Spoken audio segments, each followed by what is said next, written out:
So what I'm thinking is I need to put in a double needle up here so that the cuff works better. So that's fairly easy to do. Just get out my little box and change to double needle.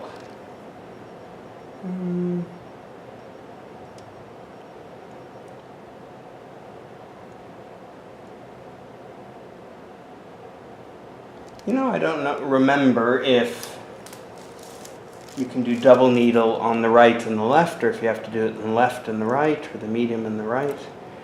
I'm going to go with the medium and the right and just see what happens.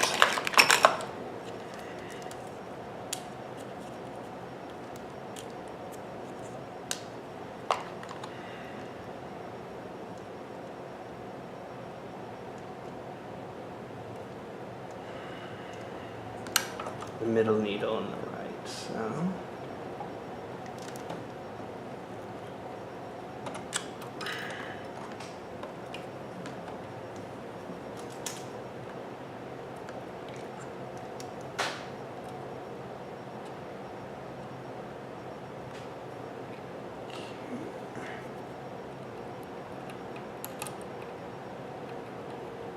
I think this is probably one of those few times maybe tweezers or a needle holder would make this a little easier. What I tend to do is just snug it in there, not totally tighten the screw, just to make sure that I've got the needle all the way up, because sometimes you're working in such squidgy spaces, it's easy to not get the needle all the way up and then you get issues. I would say that's all the way up now.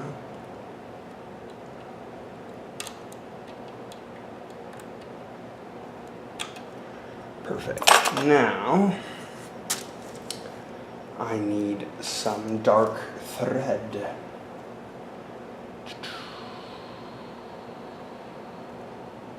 I think I'm finished with the overlocker now, so I shall steal thread from here.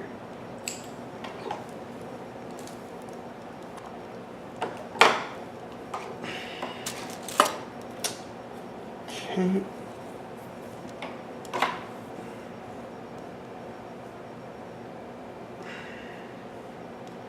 This actually should be over here, strictly speaking. Doesn't always make much of a difference, but hey, let's not chance any problems.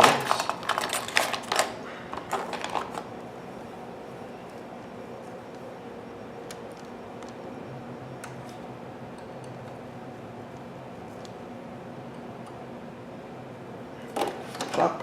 Make sure that goes in the tension discs.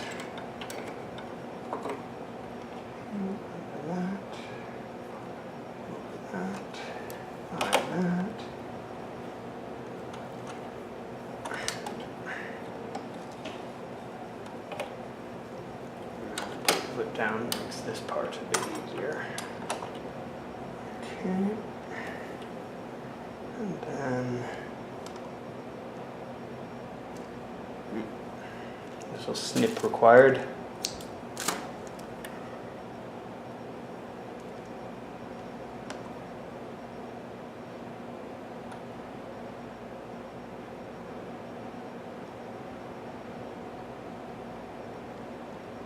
It's decided to be awkward. There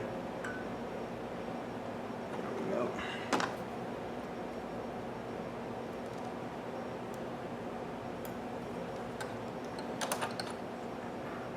Okay.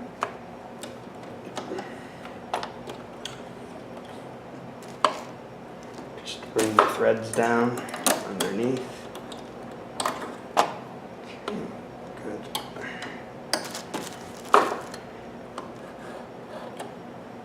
Now, let's see what happens. So this is always important to run a little test and see what you end up with. Okay.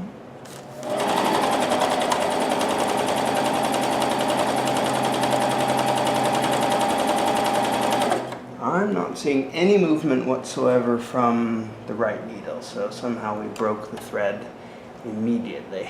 So I'm guessing I've threaded something wrong here. Okay. Try again.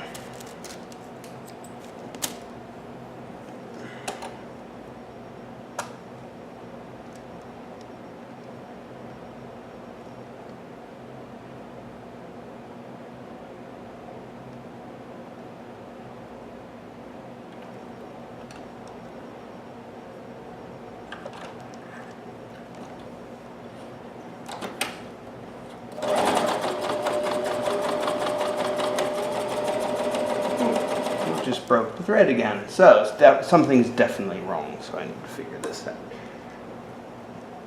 Oops. Okay, I shall put you on pause until I fix it and report back. I'm going to try and use my hammer attachment. They make it look so wonderfully easy on the videos, but I'm going to try it to see whether I can get this all perfectly lined up. Now I did goof up slightly on the length of my pattern, with the result that oops, yeah, that didn't work. I'll use seam stick. So I've got all these extra misshapes. I don't care for house trousers, but that's not going to work. So I use seam stick. So I've got that set up for the right distance for the hem. And now I'll just do it the way so you're sewing blind. This is where it gets very exciting. So that's why you've got to be accurate.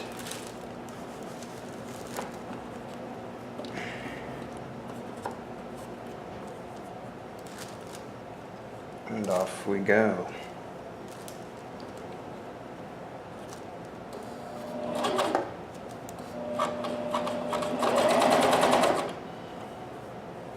So it's important to keep it taut, but not pull on it.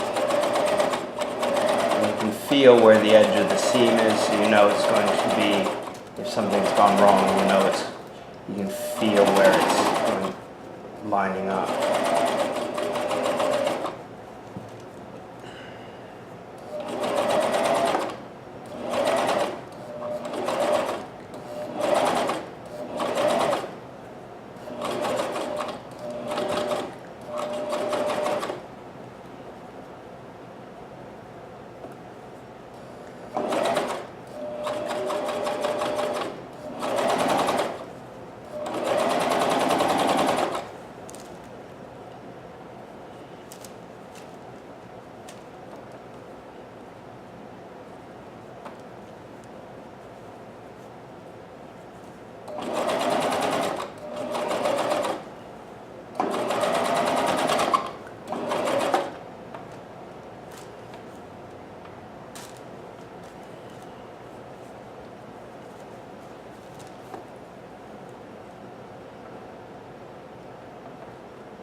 Sticky pucker going on here, so because that tape is flexible, you can just pull it out and make sure it lies flat.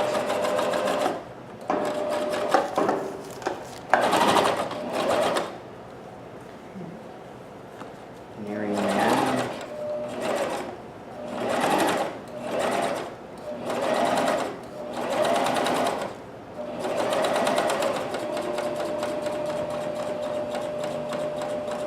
Make sure we line up perfectly, which we have.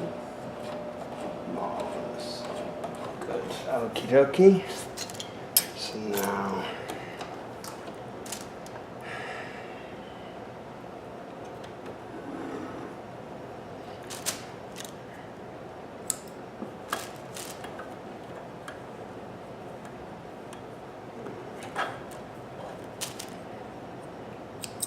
broke my thread again, so I'm going to have to do a bit of recovery, but that's not much of a problem, so I shall fix that.